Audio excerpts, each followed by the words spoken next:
It's time to take a look at news making headlines around the globe. The uncertainty whether or not schools in Nigeria should reopen seemed to have been put to rest with the federal government's approval for a commencement of studies for graduating classes effective the 4th of August. This is to facilitate preparations for the West African School Certificate Examinations, which is billed to start on the 17th of August. The government's decision was announced at the end of the virtual consultative meeting between the Federal Ministry of Education and Commissioners of Education of the 36 states of the Federation, the Nigerian Union of Teachers, and other top officials in the education sector. The meeting resolved that an appeal be made to the federal government and public-spirited Nigerians for assistance to schools across the country to enable them fast-track the preparations for reopening in line with COVID-19 safety protocols. The Federal Ministry of Education has also decided to meet with chief executives of examination bodies to harmonize the examination dates. Minister of State for Education, Chukwuemeka Nwajuba, gave the details. By 2 p.m. today, all the state commissioners and governors have agreed that all schools will open in Nigeria from the 3rd of August. This is to prepare our students for WAEC exams, which will begin on the 17th of August. Now, this varies the timetable we had indicated earlier by as much as 2 weeks. What the agreement entails is that WAEC West Africa and all the countries that are in it have agreed that the exams will proceed, but that the exams that are peculiar to Nigeria will be taken from the 5th of September through to the 14th of September. The exams that are common to all the countries of West Africa will proceed as previously published on the 17th. That the schools that will be reopening are schools that are centers for these exams, and only in respect of the exiting classes. Primary schools and all other classes are excluded from this decision-making process. I mean, we talked about this extensively, but finally a decision has been reached for the students in terminal classes to go back to school. Adesuwa, your take on this? Well, everybody seems to be buying to pressure these days. Yesterday at the PTF, I listened to the Minister of Transport say, oh, I brought to pressure to open the rails. But speaking about reopening of schools, indeed, we've spoken about this at length. And you would recall that there was a back and forth between the two ministers of education, supervising minister and his Minister of State. But finally, it seems everybody's on a page. Stakeholders are being brought in. Although I'm yet to hear, like, the voice of parents, the standard umbrella body for parents. I've not seen anything come from them. But the teachers, the private schools are on board, the governments are on board. And it's interesting to see that we will go through with these exams. However, governments must be ready to part with some money, to provide some money. Because when you providing those protocols is not cheap. Even if it's running water in these schools, it will cost money to have sanitizers, to have temperature thermometer checks. It will cost money. So who's going to provide all of this? We must not compromise safety. It should not be allowed. I saw the Pharmaceutical Society of Nigeria responding to this, saying they are given 8 conditions. The 8 conditions seem very normal, except for one, which seems very overambitious. And that condition is that every teacher must be tested before schools resume. I don't know how that's going to be possible. Well, I mean, I don't quite see much difference between the position of the Pharmaceutical Society of Nigeria and protocols that have been announced previously by Emeka Nwajuba, the Minister of State for Education. You know that the federal government have been rolling out guidelines as to how schools should reopen. But yes, maybe the most outstanding of all the recommendations, 8 recommendations by the Pharmaceutical Society of Nigeria, reacting to this final decision to reopen schools is that, look, schools, teachers must be tested for COVID-19. They went further to also say that in the schools, there should be a shield between the teachers and the students. Now, how that will work out, I do not know. They also talk about compulsory use of a face mask. They offered advice about making sure that every school is disinfected, the school environment, the classes. They talked about physical distancing in the classes, and also, of course, all the basic guidelines that we know about, ensuring physical distancing and taking necessary precautions, so that, according to the Pharmaceutical Society of Nigeria, that students do not, get infected and then they go home and infect either their parents or their grandparents. But I think the thing to note about this is the fact that there seems to be a meeting of minds, of mind among the various stakeholders. The Nigerian Union of Teachers, which originally opposed the reopening of schools, has now changed its position. It's been carried along. The National Association of Private Proprietors, they had always argued for the reopening of the schools. They were also part of this meeting. Commissioners of Education in 36 states were also part of the meeting. So it's good to see this development, but primary schools are excluded. This is just restricted to exit classes at the secondary school level.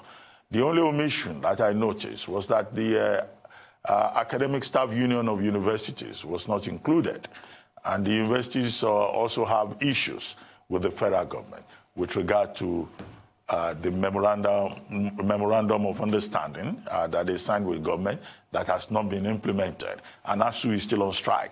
And I hope that the Federal Ministry of Education will move beyond this and also ensure that they resolve the ASU matter. Students have just 2 weeks to prepare for the examination. There's supposed to be a meeting today also among the various examination bodies to ensure that they harmonize the calendar between NECO and WAEC, NABTEB, and the various examination bodies to prevent conflict. Now, as to the question you raised about providing some kind of stimulus for the schools, well, it's a good idea because that has been part of the recommendation. What level of support is government willing to provide? In the United States, the Republicans finally came round with a third stimulus package, although they disagree with the Democrats.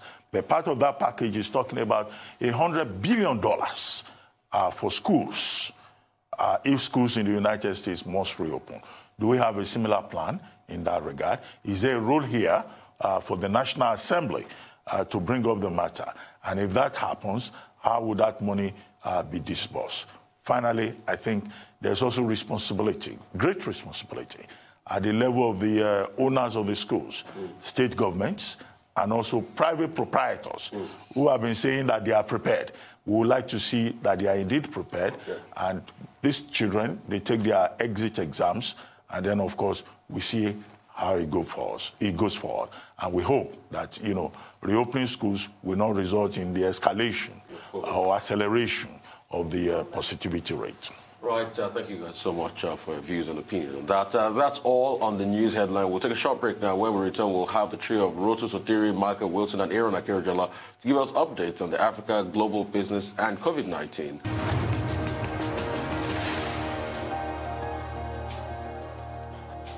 Welcome back to the morning show here on Arise News. Now, Rotus Odiri, our ever-reliable Rotus Odiri, is here to give us Africa Business Update. Good morning, Rotus. Good morning. Thank you. Good to see you too, Doctor. Good morning, Adesuwa, and good morning, Rufai. Breaking news this morning from as far as the African continent is concerned is that Akinwumi Adesina has been exonerated of all ethics charges brought forward by the whistleblowers. He, of course, is the Afdb president. He was facing, another term unopposed. Steve Mnuchin, Treasury Secretary of the United States, came in, intervened, said that he wasn't satisfied with the ethics committee that initially initially exonerated him. Let's remember that he was already exonerated by the Ethics Committee, and so he called for an independent panel. And Arise News is first to get this. I mean, we just got the document, the email that was sent out by Mary Robinson herself, along with Justice Hassan Jallow and Leonard McCarthy. They said they met several times, several virtual meetings, going over what was presented to them. So it's a 33-page document. I have to admit I have not gone through it because Arise News just got our hands on it, barely minutes ago. But there should be a first page here showing the findings from the committee. So that's the report of the panel, high-level independent experts reviewing reports of Ethics Committee of the African Development Bank and the response of the president there too. Again, 33 pages. Let's just skip to the conclusion at the end. I just underlined a part. Yeah. So at the end it says it has considered the president's, if you look at the bottom of the screen there, it has considered the president's submission on their face and finds them consistent with his innocence and to be persuasive. So he's cleared of everything. We now wait to hear from Steve Mnuchin of the Treasury Secretary of the United States.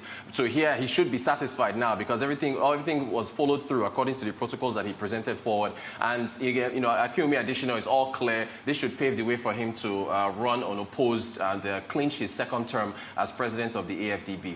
Moving on to Zimbabwe very quickly. Old Mutual is a 175-year-old insurance firm, asset management firm. They are being asked, according to sources, to leave the Zimbabwean Stock Exchange. Their chief agitator is President Mnangagwa of Zimbabwe, who says that they are affecting the currency, the Zimbabwean dollar, the security currency that they've put through. It's been depreciating heavily. And here's what's going on. Traders on the Zimbabwean Stock Exchange are using the value of Old Mutual shares on the London Stock Exchange and Johannesburg Stock Exchange to determine the actual rates of the currency in Zimbabwe. So Old Mutual, they trade in London on the London Stock Exchange. They also trade in Johannesburg. I think they trade in Botswana as well. So this is what they're doing. If we take a look at the share price on the London Stock Exchange of Old Mutual, they are trading at about £57.40. Now, if we look at the exchange rate of pounds versus the dollar, that £57.40 share price translates to $73.75. I've circled it there. So keep that figure in mind. If you now go to the Johannesburg Stock Exchange, on the Johannesburg Stock Exchange, it's trading at 1,214 Rand. Again, Old Mutual. If you convert to dollars, that 1,214 Rand converts to, drum roll, $73 and I think about 76 cents. So it is the exact same, in dollar terms, it's the same price. So they are using those uniform dollar exchange rates for Johannesburg and for London and saying this is what the shares should be trading at in Zimbabwe. And as a result of that, the currency has been depreciating. The Economist has something called the Big Mac Index, which uses a Big Mac to determine purchasing power priority. This is essentially what they're doing. So there you go, 73, 76, just 1 penny off what the dollar exchange rate is in the UK. So this is essentially what they're using to try to determine what the dollar rate is. Finally, Zainab Ahmed, of the finance minister, she's come out to express optimism with regards to Nigeria exiting recession quickly. She expects us to exit recession in Q1 2021 based on quick disbursement of the Economic Sustainability Plan, that's ESP, of 2.3 trillion naira. Bureau of Statistics has projected that we're going to contract by 4.2%. She says if the stimulus is disbursed quickly, Nigeria's contraction could be moderated to 0.59%. She's also encouraged by the fact disbursement for June, which came in at 690 billion. There is a foreign exchange gain there of about 40 to 45 billion naira, and also the half-year VAT of 651 billion naira that came in, collected by the FIRS, 8.45% higher than the half-year of 2019. So encouraging, a little bit optimistic, but those are the figures that she's using to be encouraged by us exiting recession. And that's our update. Well, I mean, first, very exciting news from the Mary Robinson panel on the investigation of the AFDB 8th president, Dr. Akinwumi Adesina. Well, the Robinson panel was not meant to do an investigation, but to assess the process that was adopted by the Ethics Committee of the AFDB in exonerating President of the AFDB, Akinwumi Adesina, in the first week of June. And now they've come up with their conclusion that the process adopted that the U.S. Treasury Secretary complained about was in line with Afdb protocols, and that the internal process was also one that observed the rules of integrity. So congratulations to Dr. Akinwumi Adesina. It now, puts him up properly and for the election, which was moved from May 25 because of COVID-19, now to August 25 to 27. And we're hoping that you will be re-elected by both the 54 regional members and the 27 non-regional members without any hitch. And then, of course, it's a good moment also for Nigeria and a vindication of the confidence that has been reposed in Dr. Akinwumi Adesina by President Muhammadu Buhari personally. So now is the time for diplomacy to kick in. And, the president of the Afdb should just move on. Right. He should not be bitter in any way that he has been put through this trial. He has been vindicated, and I think it provides him a great opportunity to be re-elected. And I believe that Nigeria deserves that re-election, and the Nigerian government, working together with him, should just ramp up diplomacy, particularly with the non-regional members, and especially the United States, right, that will seem to have expressed some reservation. Indeed, and we hope that actually follows through, and we'll see. We should see it happen. Oh, congratulations to him, and thank you so much, Rotus. Thank you. Well, let's switch over now to London, where Michael Wilson is on standby to give us more business updates in the global perspective. Hello, Wilson. Good morning. Good morning. Chinese stock market, first of all, edged up once again on expectations that the economy there was getting the kind of stimulus that it's needed, and Beijing will keep its support policies supportive. Japanese shares up again on semiconductor-related shares, but Mitsubishi Motors plunged to an all-time low after dismal earnings. I mean, that's just the way of the car industry right now. Now, as you know, nations in Asia imposed new restrictions on travel yesterday, and we were talking in the programme yesterday about this abrupt British quarantine on travellers coming back from Spain. That has actually thrown the whole of the European summer really into disarray, given its dependence upon tourism earnings. The breaking news is this morning that this quarantine may well be reduced from 14 to 10 days when people actually return from Spain. Doctor, you asked me yesterday about the insurance ramifications of all this. It's changing every day, but the latest that I have at the moment is, and the reason that I say this to you is that maybe if your viewers in Nigeria are thinking of travelling, they should attend to their insurance possibilities like this. Number one, you have existing insurance and the government changes its advice. Then what does your policy say about that? I suspect your policy will still be intact. But if you are travelling to places against government advice, then that insurance probably won't work. And the third thing, and again, this is something to check with whichever airline you happen to be travelling with, if you are travelling, is what if they cancel, then do you get a refund or do you get a chance to rebook?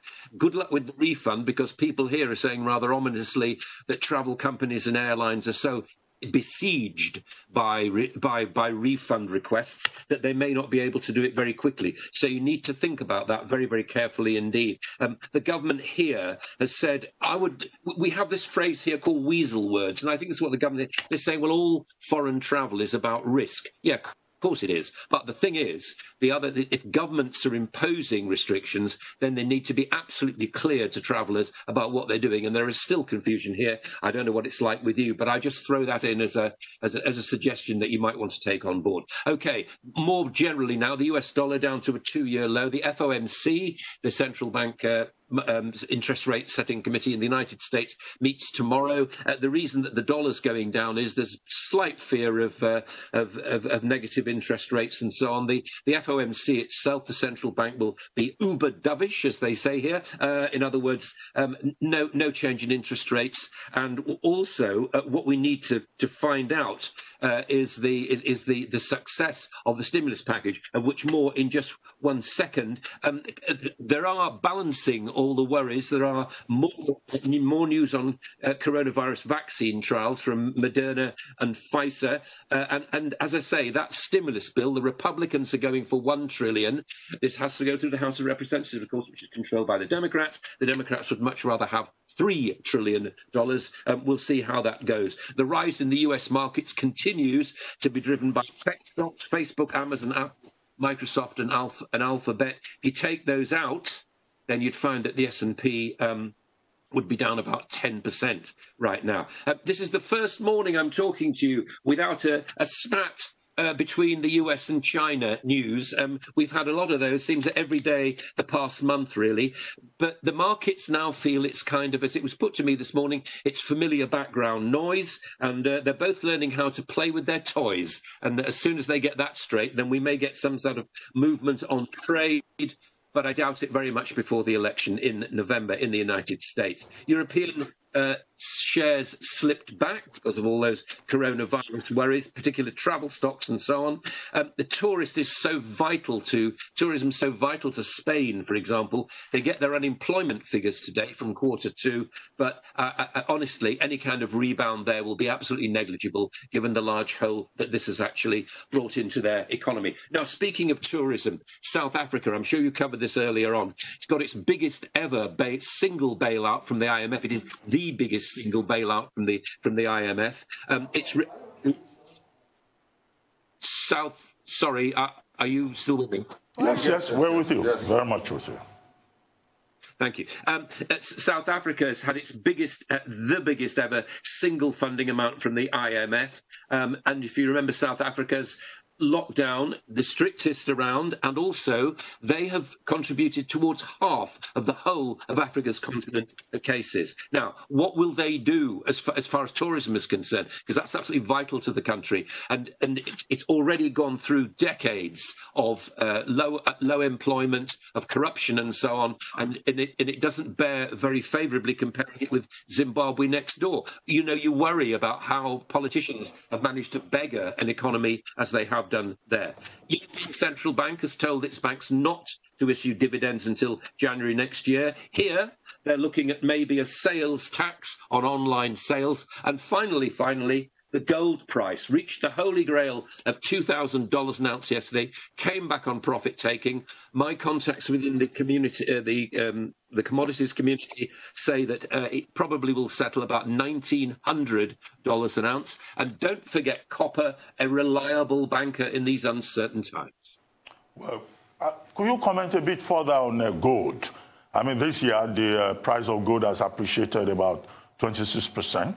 And the silver metal has also appreciated by about 6%, I guess, because of the crisis occasioned by COVID-19. And here in Nigeria, the government is also talking about gold, you know, as a store of value, as a way of diversifying revenue source. But what are the risks involved, considering that investment in gold does not necessarily bring dividends, you know, the way stocks and other investments do? Exactly. So what do you do with a gold bar? Not a lot, really. I suppose the thing is, what you do is you buy shares in gold-related companies, mining companies, and all the rest. And also there are ETFs, aren't there? Those kind of those equity tracker funds that you can actually get involved in. Yes, I mean, gold is always seen as a safe haven, isn't it? And there's nothing new about this. But the fact that the price got to 2,000 is quite a totemic level, really, for the people have been pushing. Actually, I think what's happened now is people have said, OK, it got to 2,000. Now let's get some money off the table.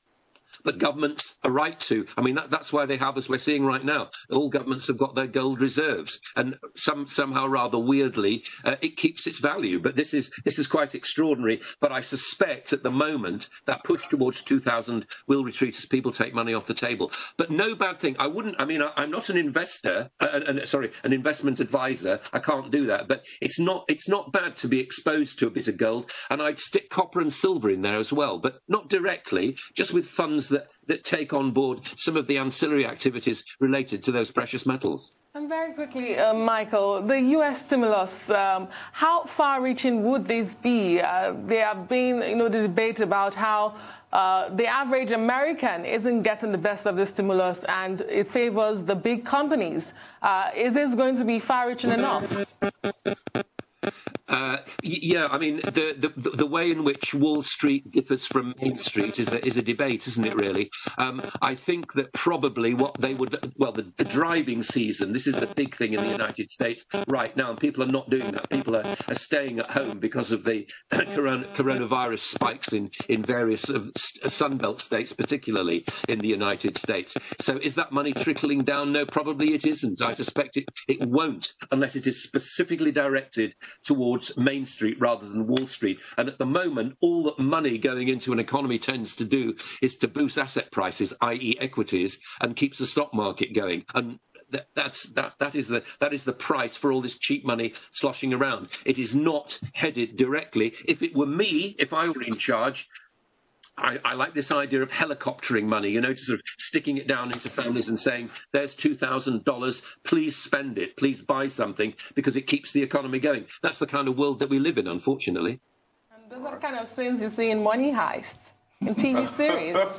Thank you so much, Michael Wilson. And now it's time for a COVID-19 pandemic update with Aaron Akerejala. Good to see you again, Aaron. It's good to see you this morning, Adesuwa, and good morning to you, Doctor, and good morning to you, Rufai. Doctor, it's always a pleasure seeing you today. No point whatsoever. We'll put it on ice till further notice. You put it on ice till when, Aaron? Till further notice. Aaron, don't waste your time, my friend. All right, let's get straight into the numbers today, looking at how things are playing out in terms of COVID-19. The daily briefing, the World Daily Briefing that the WHO usually does every Monday, happened yesterday. And before we get into those numbers, looking at the world figure itself, because Dr. Tedros Ghebreyesus has been speaking, and he has been saying that the way the virus is accelerating is really one that the world needs to really watch out for, understanding that things are not really going as planned, and you can actually see there's 16,489,485. And on Thursday, they are planning on Thursday will mark 6 months since the WHO declared COVID-19 a public health emergency of international concern. And this is the 6th time the global health emergency has been declared under the international health regulations. So it is the most severe that we've actually seen, and things are not really promising, as a matter of fact. Now, if we get into our statistics to help us break down what the Director General of the WHO has been speaking, because it's really accelerating. As a matter of fact, we've seen the number double in the last 6 weeks. So when you look at it, we are over 60 million right now. That means 6 weeks ago, we're just about 8 million. So we're seeing a rapid progression here. Right now, it stands at 16.4 million cases, over 650,000 deaths at the moment. You can see the graph there and how it has been steadily rising from little or nothing. Remember at a certain point, there were just a few cases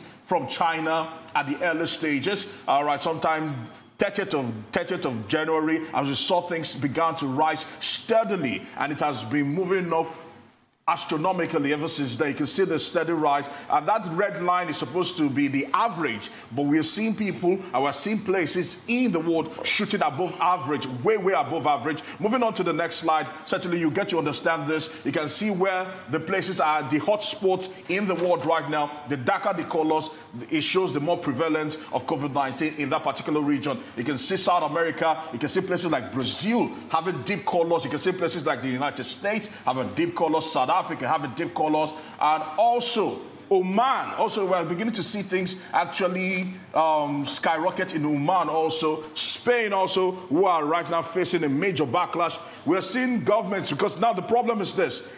There was a cap on the virus at a certain point, and some people call it now the second spike in the first wave.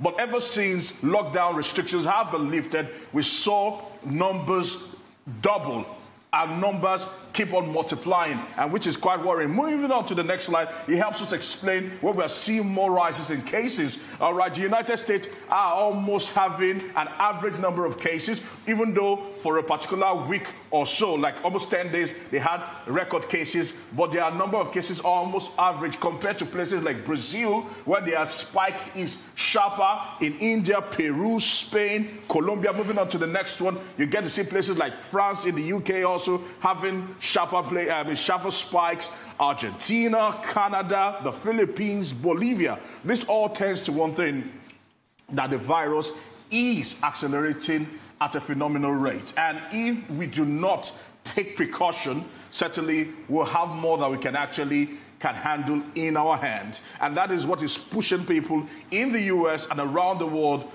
are racing heavily to find a vaccine and to find something to mitigate and to actually stop this virus and nip it down at its bud. Now, moving on to speaking about vaccine, yesterday the US government have been pushing hard. President Donald Trump, he's using this almost as a silver bullet, hoping that this might even help him save his presidency if he can actually pull this one off. We've seen what has happened to Jacinda Ardern and how she is almost favoring now in politics that she might be returning very soon. We're seeing her party actually in the ascendancy because of how she dealt with COVID-19.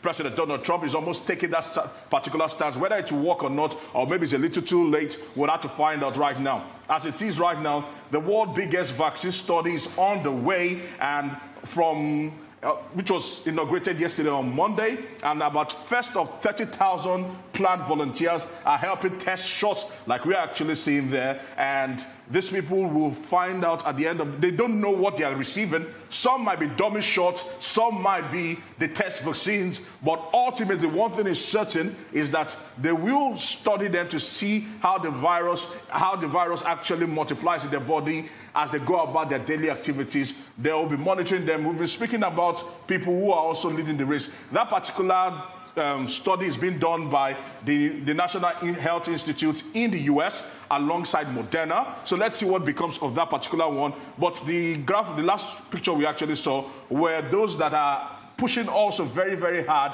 and right now are hoping that they can move into the next phase or move into the next gear of this particular vaccine production. We know that everyone is trying to stockpile in terms of vaccine. Now, if we go back to that particular picture, we'll get to see it there, because by August, by next month, as a matter of fact, in a matter of days, all right, Oxford University alongside AstraZeneca in the UK, we'll be moving into a pivotal stage of the vaccine production. They will be testing massive people. Also, they are hoping to test as many as they can, and they are beginning to put a little bit of fine-tuning to the vaccine. Johnson & Johnson also will be moving to another critical stage of their vaccine production by September of 2020. Novavax also will be doing theirs in October of 2020. BioNTech alongside the German pharmaceutical Pfizer by the fall. They are hoping to also enter into a trial stage where they will also be testing 30,000 people for their own vaccine. So we are hoping that something comes out and someone actually gets past the finish line in record time. And if we can do this, hopefully the talk about the virus accelerating at a phenomenal rate will not be said again.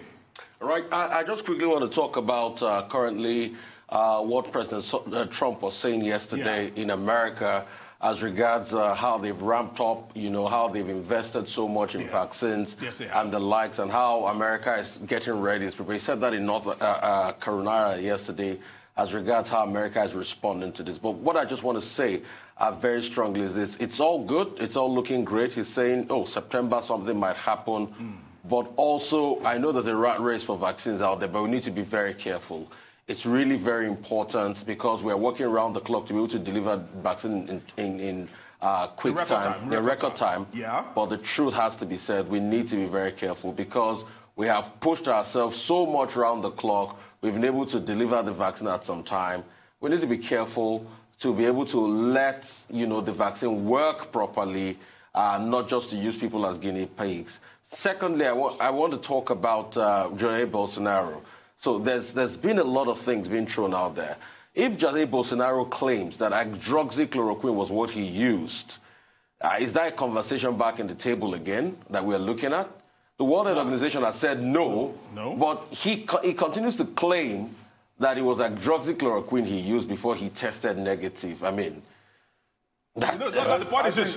Okay, doctor, before you say that, let me just quickly point to two things now. Quickly, Rufai, you said something about we have to be very careful. One thing we can be assured of is that the FDA in the US, they hold themselves to the highest standards. And they are still saying that even though people are in a hurry to get a vaccine, they're still not going to, although they've even moved into what they call Operation Warp Speed, they are still saying that whatever testing needs to be done, they will need to see concrete evidence that this vaccine do actually work before it will be approved for people to actually use. Well, so you can be rest assured. Well, Aaron, it's not just about getting the vaccine. Yes. Part of the process, as we have seen in monitoring the COVID-19 vaccine tracker, is that there are also safety considerations. In every case that has gone to the phase 3 trial, we have seen that, look, apart from seeing whether the vaccine works, the other leg of it that scientists are looking at is safety. And in some of the tests that have been carried out, it's been observed that, look, there may be fever, there may be chills, and they are also looking, into that. Now, but it's very encouraging results that we're getting. Ordinarily, it takes years to develop a vaccine, but the race is very encouraging, and we see that science, is ahead of the vaccine itself. But political leadership is important. Following the guidelines is also important, and that's Dr. Tedros Ghebreyesus' consistent point. Thank you very much, Aaron. We'll see you tomorrow.